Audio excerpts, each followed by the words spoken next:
bigla na lang siyang lumabas at nagtatalon-talon. Sapat na ba yun para paniwalaan ng taong bayan yung pagtatalon-talon na yan?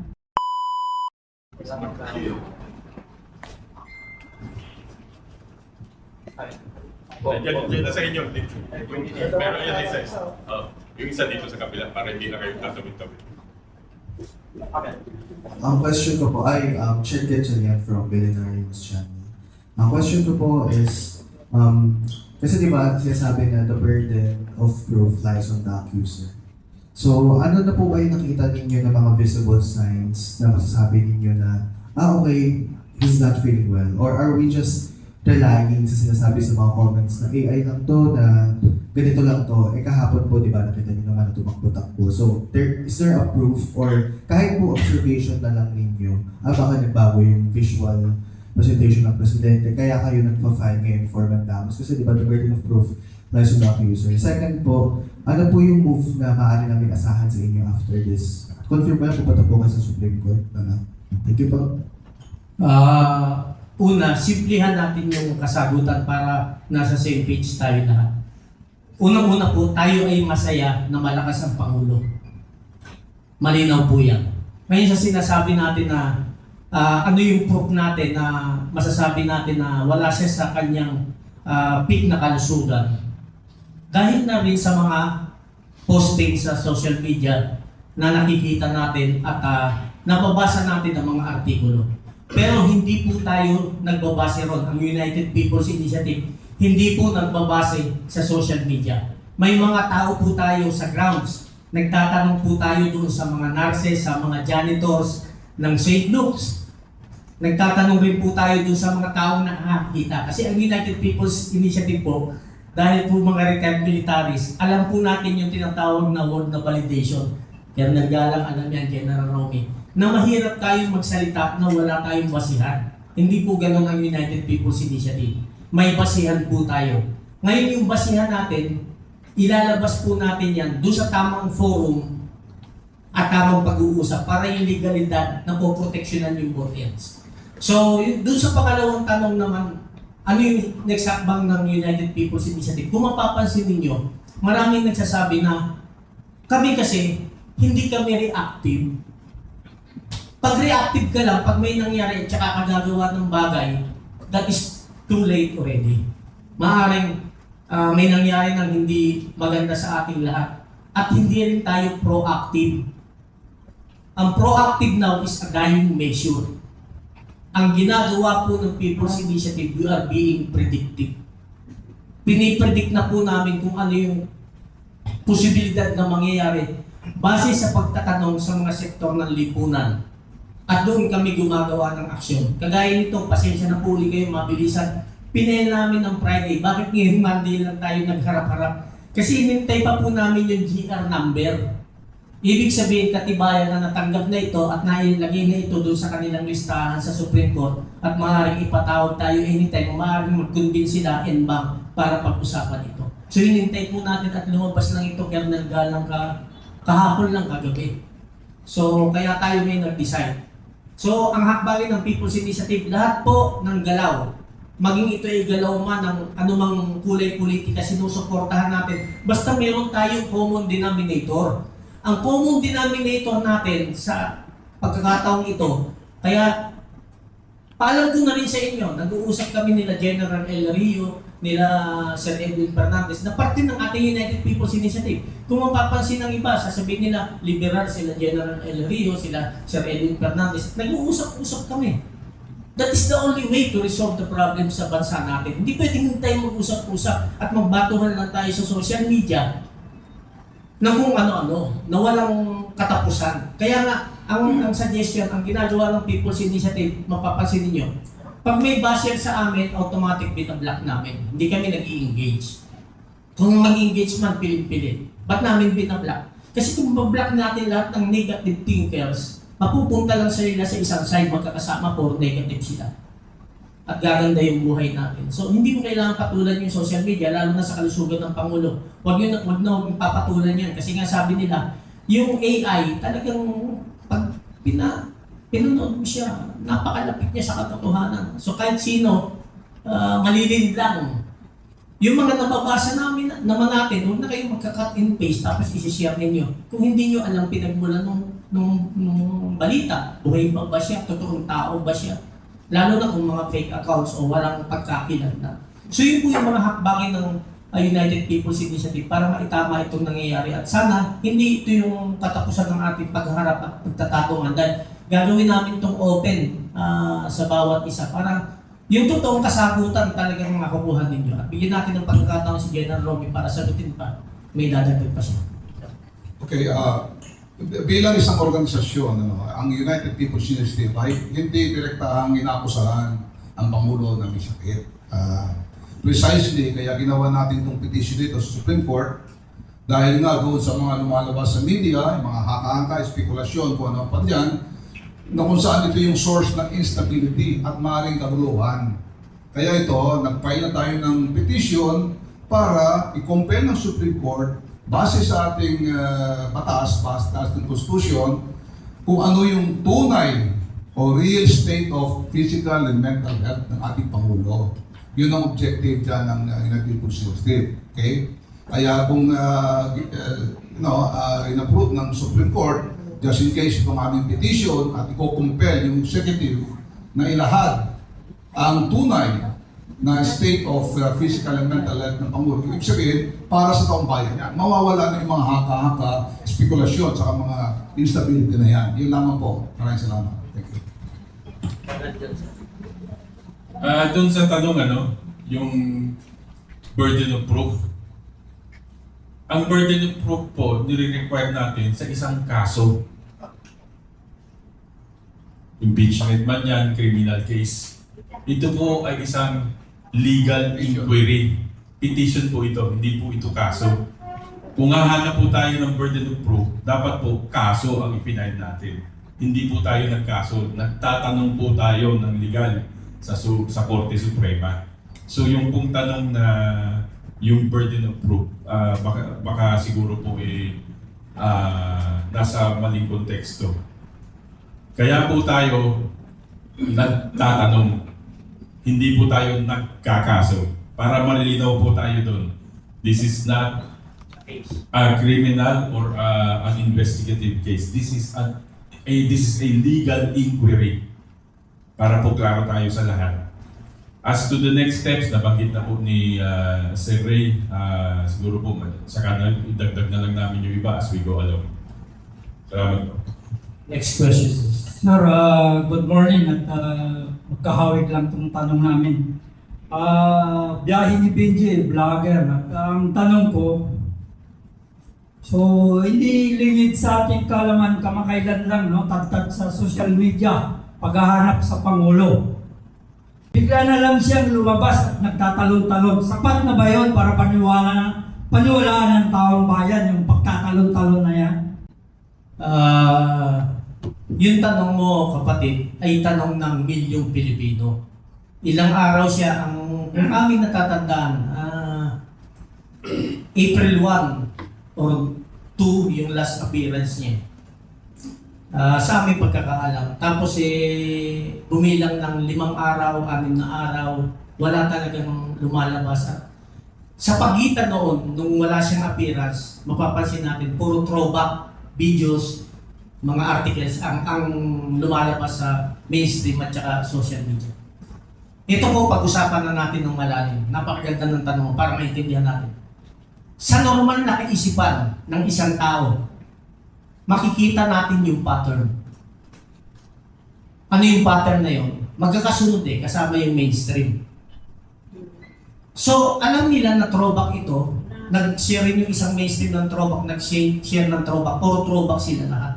So, pattern, naka-pattern talaga yun, yung ginagawa nila. Ngayon, brother, hindi sapat yun na ilang araw siyang nawala, tas bigla siyang lumabas, nagtalon-talon. Ang kailangan natin is legal proof. Hindi yung aliwin tayo. Aliwin. Na lumabas siya at tumalon-talon, na aliw na tayo. Okay pala yung Pangulo, tumatalon-talon siya. So, kailangan natin yung legal statement. Executive branch, kailangan i-practice nila. Dahil sila yung panuntunan, sila yung example. Actually, sila yung breaking point ng legislative at saka ng ating judicial branch yung executive. Kaya may veto power yung president.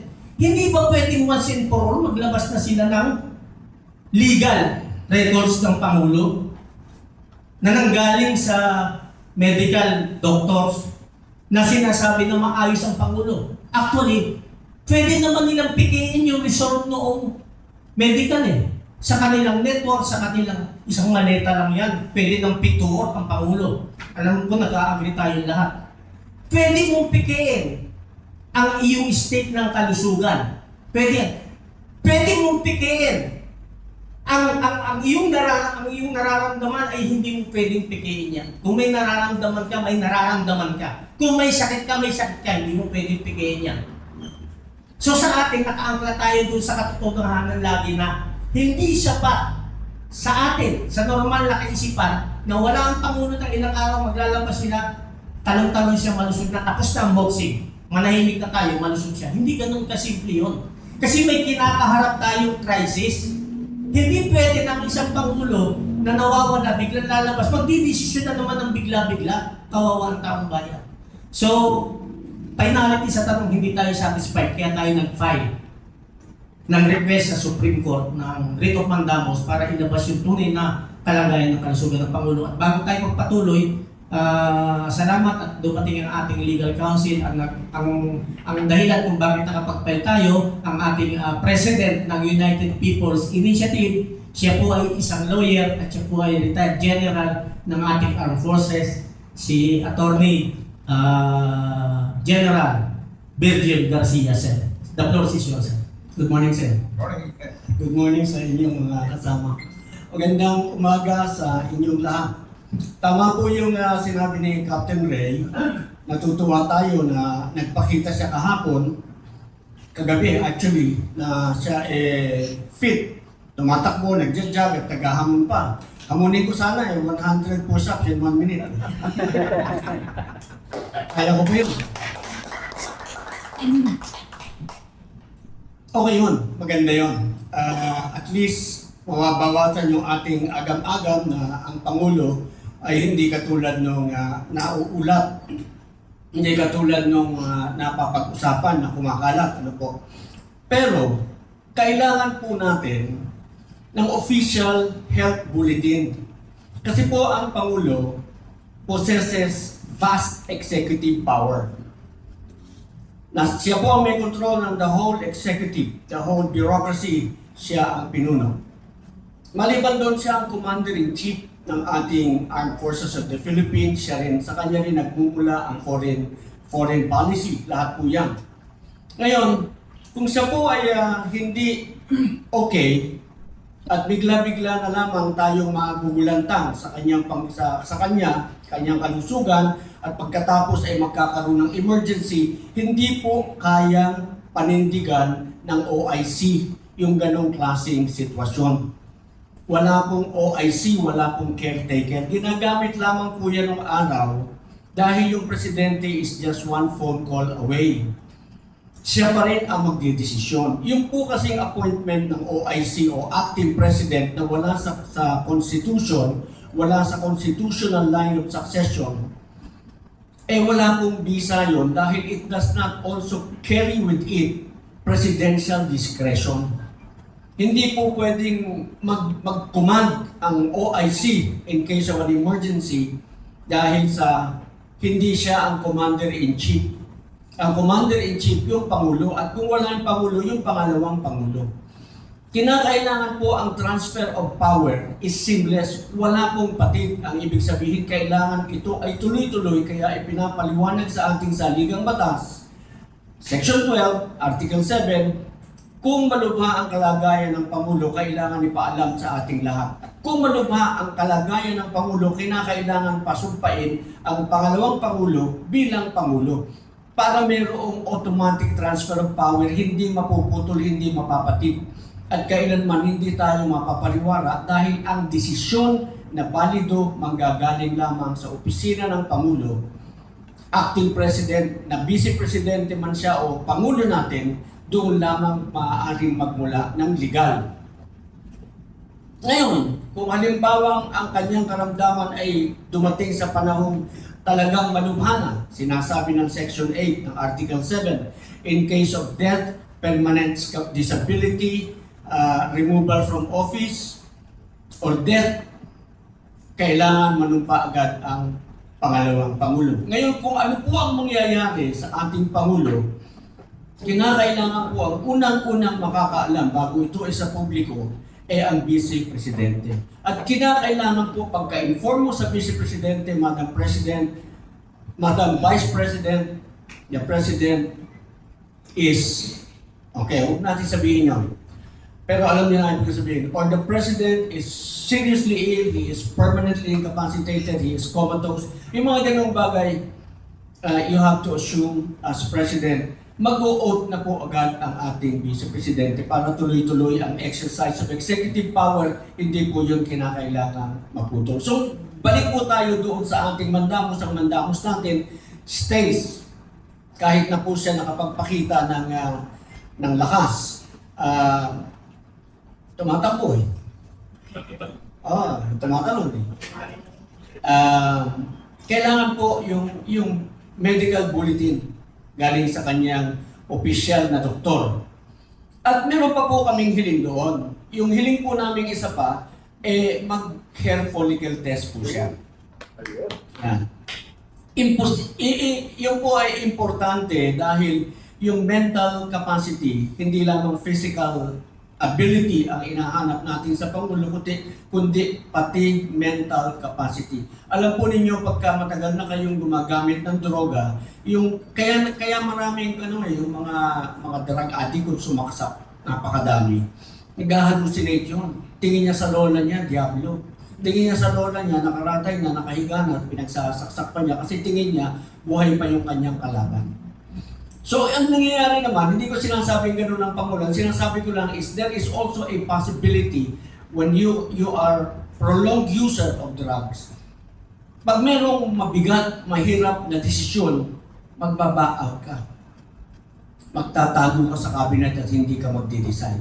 Ayaw po natin ang ganong sitwasyon na mangyari sa atin. Gusto lang po natin, wala po tayong sinasabing gano'n ng Pangulo. Ang sinasabi natin, kailangan po namin ng assurance, mag-hair follicle test ka po, bigyan mo kami ng medical bulletin ng iyong actual state of health para po mapanatag ang bayan dahil kayo ay okay.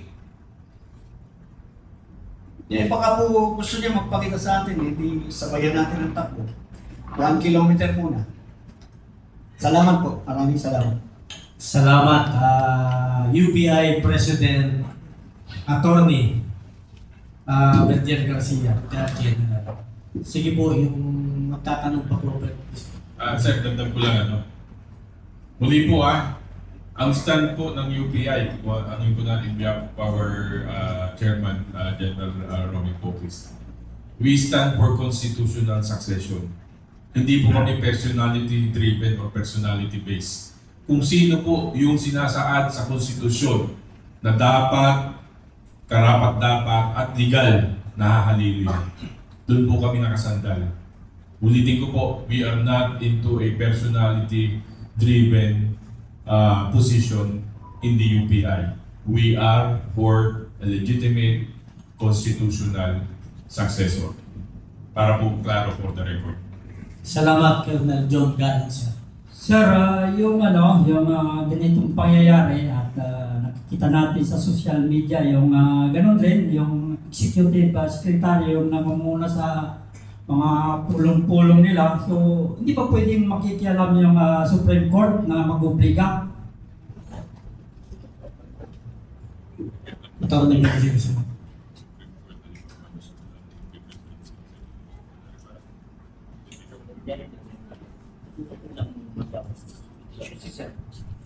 Pakiulit nga.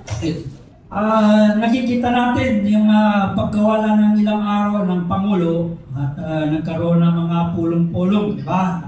Yung executive secretary yung namumuna sa mga pulong. So, ang tanong ko, yung Supreme Court natin, di pwede silang makialam na mag-obliga na kung sinong pwede nang hahalili.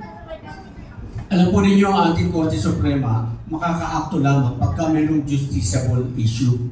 Pagka mayroong reklamo at nakita nila na ito ay kinakailangan aksyonan, kinakailangan desisyonan, saka lamang sila makikialam. Ang Executive Secretary po natin ay head ng mga cabinet secretaries kasi siya yung Executive Secretary.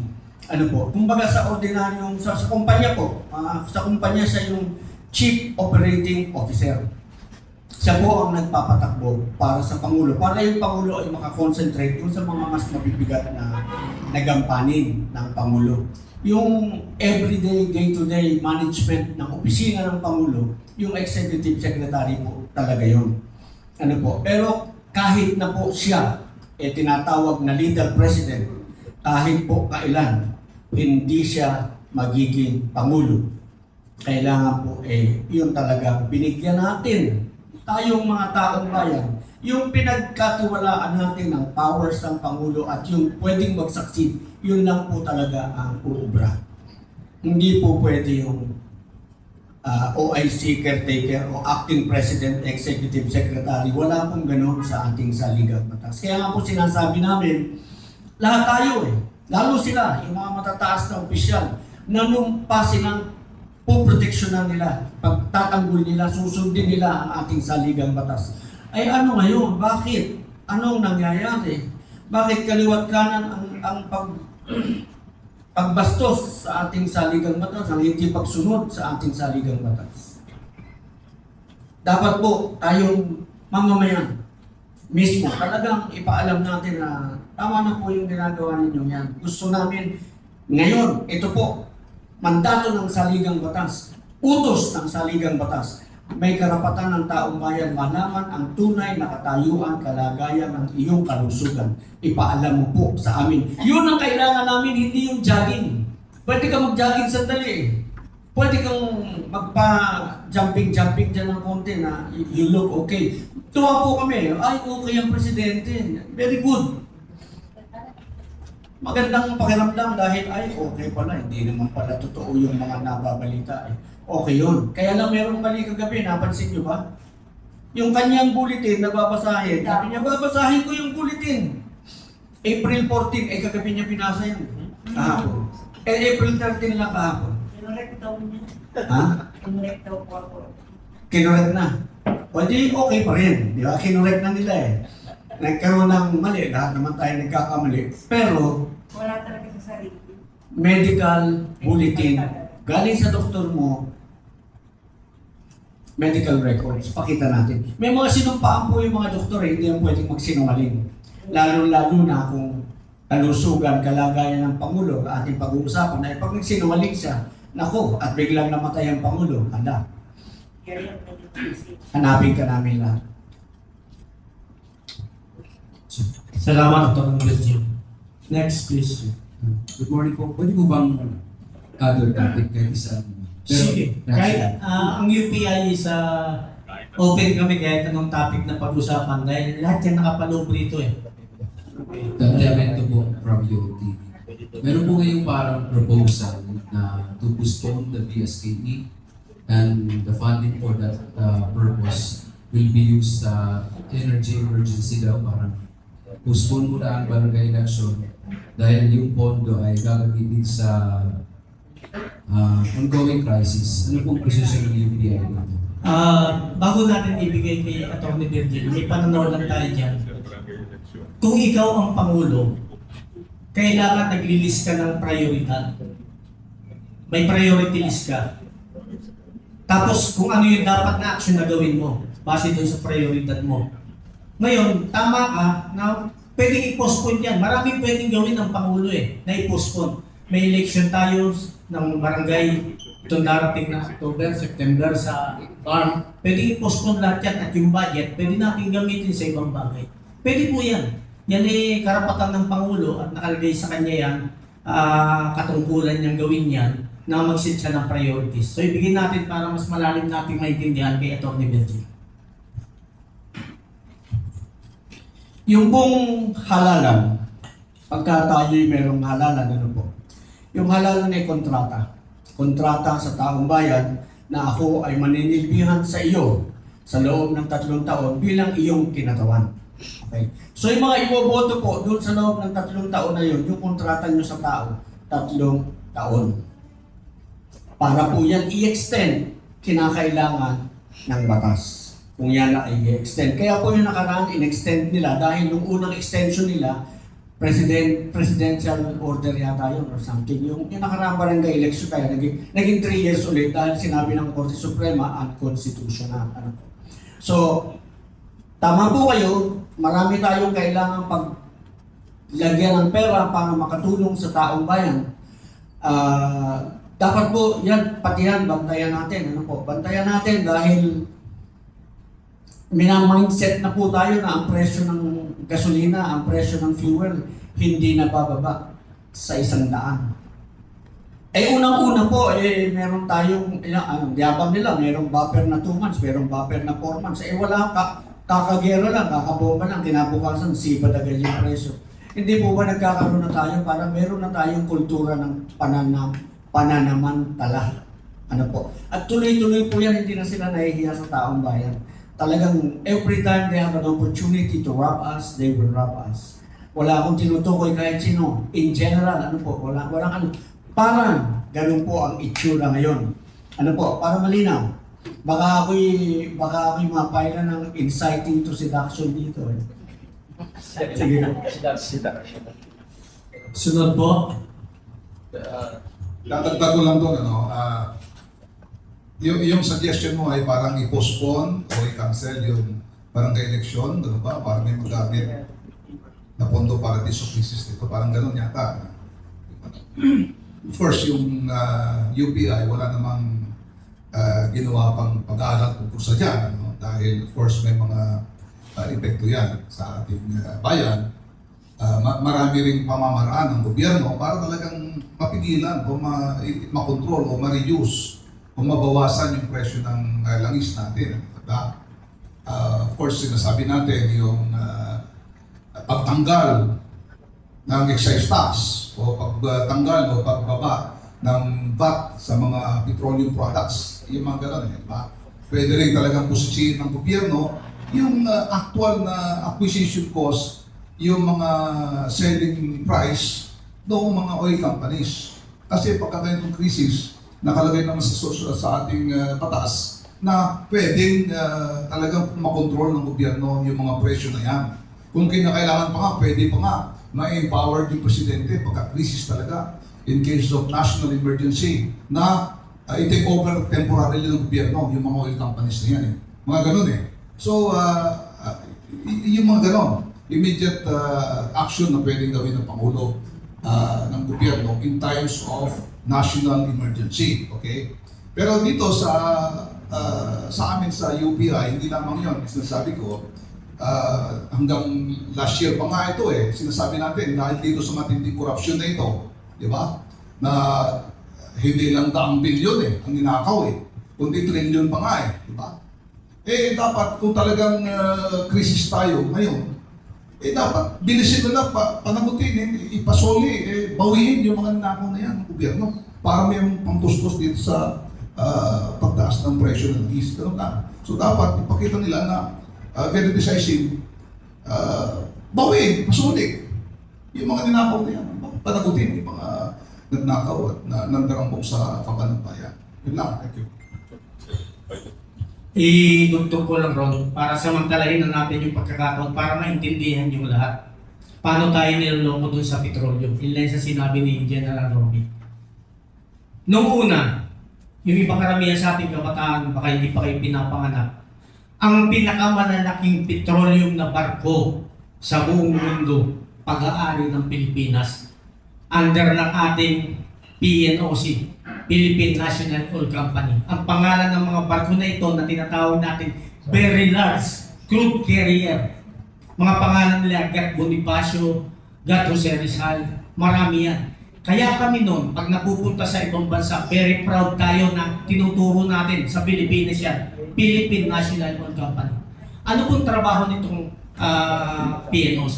Sila po yung taga-angkat ng raw product at finished product sa Persian Gulf. So, Gobyerno yun. Subsidized ng gobyerno. So sila ang carrier. Ang gumagastos gobyerno. So pagdating dito sa atin, mura. Kasi bakit? Yung transportation cost, sinagot ng gobyerno.